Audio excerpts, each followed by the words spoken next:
자, 광장이라는 소설 한번 보자. 어렵죠, 광장은. 자, 키워드부터 한번 가고요. 제목하고 한번 연결을 해볼게요. 우선은 광장은 분단 소설입니다. 전쟁. 그죠? 독백적이래요. 그러니까 뭐 자신의 이야기를 하고 있나 봐요. 나라는 인물이. 남북 분단의 비극. 어쨌든 분단 소설이면 이런 거 당연히 나올 거고요. 남북의 이념과 체제의 대립이다. 특히 이제 이데올로기에 대한 어떤 긍정 부정에 대한 이야기가 나오는데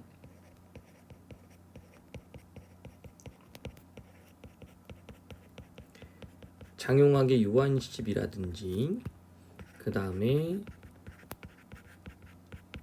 오상원의 유해 이런 것들을 좀 한번 읽어볼 필요성이 있습니다. 특히 이제 오상원의 유해는 실존주의에 대한 이야기예요. 이 또 실존주의는 뭐냐, 그죠?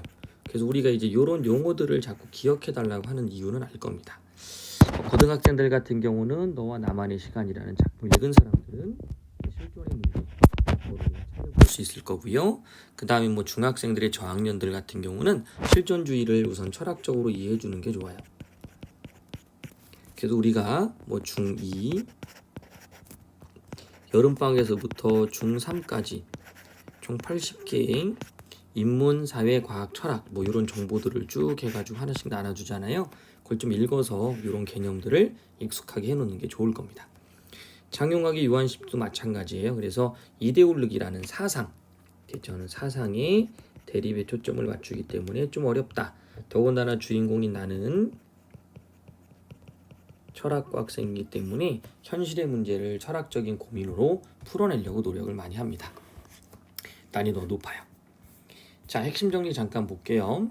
성격도 한번 보시면 갈래랑 여기 좀 어려운 단어들이 써 있죠. 관념소설이다, 관념적이다. 우선 이 관념이라는 게 도대체 무엇인가를 찾는 게 우선 중요합니다. 어려운 건 아니에요. 이 관념이라는 것은 볼 관자거든요. 염은 생각한다라는 뜻이에요. 어떤 대상에 대해서 어떤 대상, 우리가 앞에 보이는 뭐 사회도 마찬가지입니다. 어떤 일에 대하여 갖는 생각이나 견해 이렇게 보시면 돼요. 관념이라는 것은. 그러면 요거는 생각이나 견해니까 당연히 자신의 생각과 견해를 드러나는 추상적인 이야기가 될 겁니다. 그 다음에 그러니까 뭐 관념적이겠고요. 그 다음 독백적, 그 다음 회고적. 회고라는 게 중요합니다. 우선 이건 뒤에 가서 줄거리 볼 때 이야기를 좀 할 거예요. 그래서 밑에 공간 보시면 타고르호 안에서 과거를 떠올리는 그런 상태라고 보시면 됩니다. 그래서 타고르호 이 안에서 어디로 가는 거냐, 이 사람은 뱀입니다. 뱀. 인도. 여기는 뭐 이념 대립, 좌익과 우익의 대립이 없는 그런 중립국. 그걸 선택하게 돼요. 그래서 이 인도행으로 길을 떠나게 되면서 자기 어떤 삶의 모습을 다시 되돌아보고 내가 지금 결정한 이 행동, 그죠? 이 행동이 다시 한번 나의 어떤 생각, 내적 갈등을 유발하는 그런 장면으로 넘어가는 내용이에요. 자, 그 다음 주제. 이데올로기의 갈등 속에서 바람직한 삶과 사회에 대한 추구. 이데올로기의 갈등, 아까 여기 사상이라고 그랬죠? 이때 사상은 좌익과 우익. 좌익이라는 것은 사회주의, 우익이라는 것은 민주주의, 자유민주주의. 특히 이제 우리 입장에서 볼 땐 우익이 좋은 거, 좌익이 안 좋은 거예요. 이렇게 좌천대다 이런 말 쓰잖아요. 좌자를 붙일 때는 안 좋은 말을 쓸 때 동양에서는 좀 많이 붙였다고 합니다. 한자에. 그래서 이데올로기는 좌익과 우익의 갈등 속에서 과연 어떤 것이 바람직한 삶이냐, 어떤 사회를 추구해야 되느냐, 이 얘기입니다. 어떤 사회냐? 바로 이 광장 같은 사회예요. 광장은 어떤 사회냐면 개인의 삶도 인정해 주면서 사회적인 모습이 같이 이루어질 수 있는, 개인에 대한 모습만 중시한다 그럼 요거는 그렇죠. 우리 이제 남쪽에서 남한에서 자유를 주지만 이것은 뭐 이기적인 그런 면모고요. 그 다음에 북한은 뭔가 좀 광장 같은 느낌이 들지만 그곳에는 개인의 자유라는 것이 아예 인정되지 않는 그런 사회 모습을 담고 있습니다. 그러니까 여기 있는 체인우는 광장이라고 한다면 이 두 가지가 조화되어 있는 그런 공간을 이상적이라고 생각했어요. 하지만 북한으로 대별되는 좌익과 나만으로 나타나는 우익이라는 어느 쪽에서든 나는 진정한 사회를 찾을 수가 없다라고 생각을 한 거죠.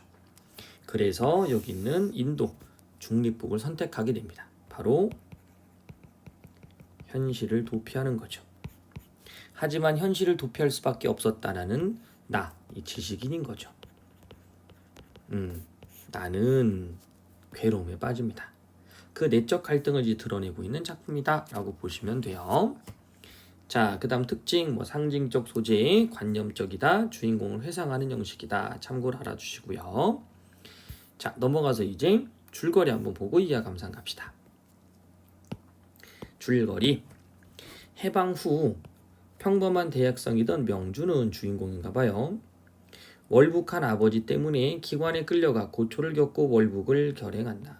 자, 월북을 했다 그러면 이때는 당시 간첩으로 오해를 받겠죠. 고초를 겪었대요. 북한에 도착한 명주는 막상 북한 사회를 체험하자 그들이 내세운 이상과 달리 그곳에는 왜곡된 이념과 부자유만이 있음을 알게 된다. 명주는 은혜라는 인물과 사랑으로 돌파구를 찾으려 하지만 은혜가 유학을 떠나게 되어 이마저도 좌절된다. 6.25 전쟁이 발발하자 일어났다는 얘기죠. 인민군으로 종군하게 된 명주는 은혜와 극적으로 해우하나 그녀는 비극적인 죽음을 맞이한다. 그리고 그는 포로가 된다. 명주는 포로 수용소에서 석방될 때 남한과 북한이 아닌 제3국을 선택한다. 이때 당시에는 포로가 있을 때 포로한테 남쪽을 선택할 건지 북쪽을 선택할 건지 선택권을 줬습니다. 그런데 명주는 남한도 실제 자유가 있지만 이기적인, 그죠? 북한은 사회적인 삶이 있다고 표방을 하지만 그런 자유가 없는 그런 사회가 돼서 갈 곳이 없구나 라고 제3국을 선택합니다. 제3국인 인도로 향하는 타고로 의해서 명주는 바다에 투신하죠. 투신하는 이유는 자기가 진정히 가야 될 곳은 다른 곳이 아니라 은혜 곁이구나. 가족. 요걸 생각하게 됩니다. 은혜는 아까 죽었다고 그랬죠? 임신한 상태에서 죽습니다. 자, 인물의 관계도 한번 보시면 굉장히 간단해요. 명준, 남북한 설득자, 서로 자신의 편이 되라고 명준을 회유하지만 실패. 회유, 꼬시는 거죠. 가머니설로. 은혜와 딸, 명준이 아이를 가진 채 죽음. 명준이 죽기 전에 떠올리는 존재이다. 그래서 어쩌면 명준이 죽는 이유는 바로 은혜와 딸, 가족 곁으로 간다라고 생각하면 돼요. 그다음에 이제 여기는 명준을 설득하기 위한 북측의 남측의 논리라는 건 뭐냐면 아까 이 부분입니다. 줄거리 부분에서 요거죠. 명준은 포로 수용소 적발될 때 남한 북한이 아닌 제3국 됐죠. 그러니까 여기 남쪽 측 장교와 북한 측 장교가 와서 명준을 막 설득합니다. 자기 나라로 오라고. 하지만 명준은 제3국을 선택하게 되죠. 여러분들 왼쪽 제지문에 나와 있는 부분이 바로 이 부분입니다. 그래서 명준을 설득하기 위한 북측과 남측의 논리 이렇게 됩니다. 자, 위로 올라갈게요. 이해감상.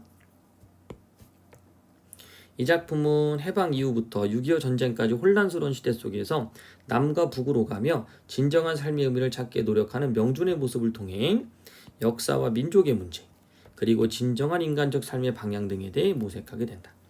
역사와 민족이라는 것은 바로 뭡니까? 남측과 북측으로 나뉘어져 있는 이 민족에 대한 역사를 이야기하는 걸 거고요.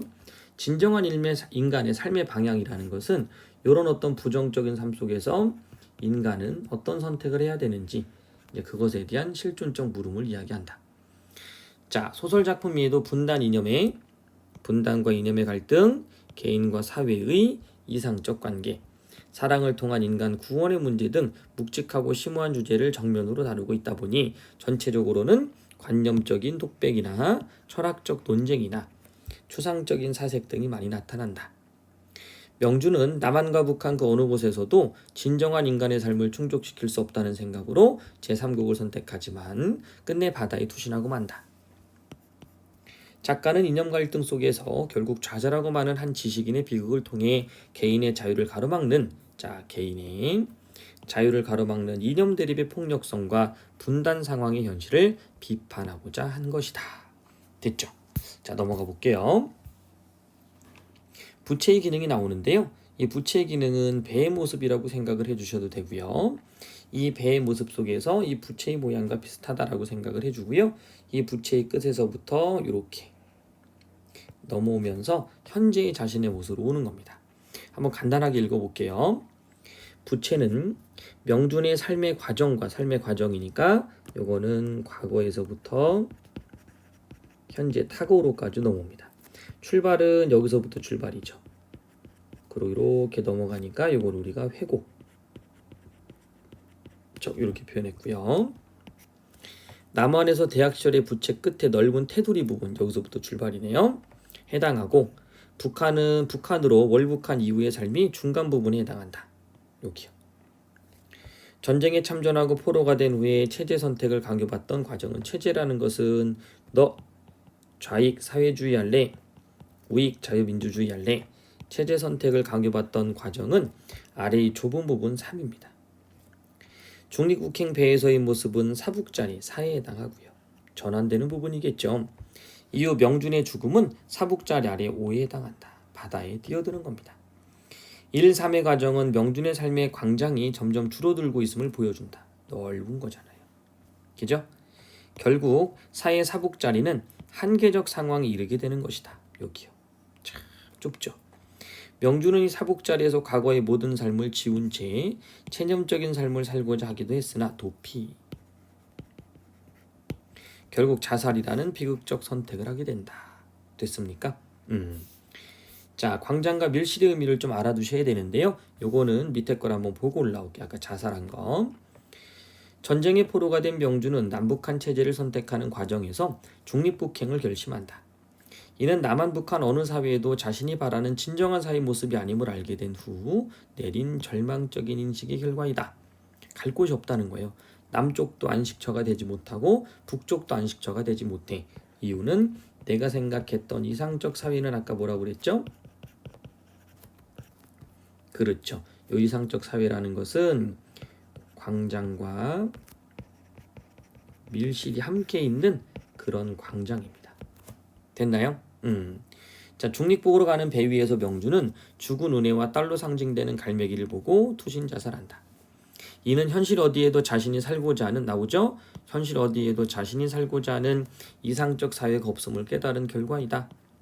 결국 중립북의 선택은 이상실현을 위한 실천으로서의 적극적 선택이 아니라 절망 속에서의 체념이라는 소극적 부정적 선택이었음을 알 수가 있다. 그래서 현실 도피한다. 회피한다. 이런 내용이 되겠네요.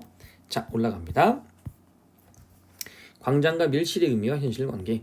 광장, 공공장소, 사회적 삶의 공간. 밀실은 그럼 당연히 내밀한 공간이고 개인적 삶의 공간.